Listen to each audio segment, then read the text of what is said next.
You ask Tiger to solve. This deals with linear equations with one unknown.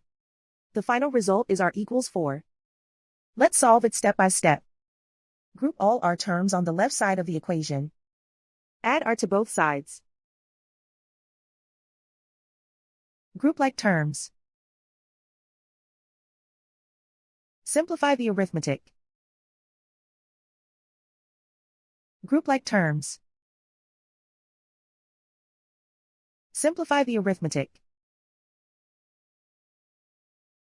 Group all constants on the right side of the equation. Subtract 13 from both sides. Simplify the arithmetic.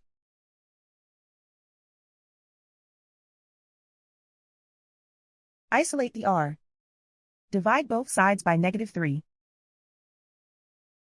Cancel out the negatives. Simplify the fraction. Cancel out the negatives.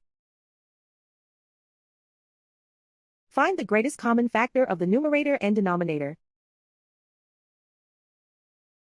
Factor out and cancel the greatest common factor.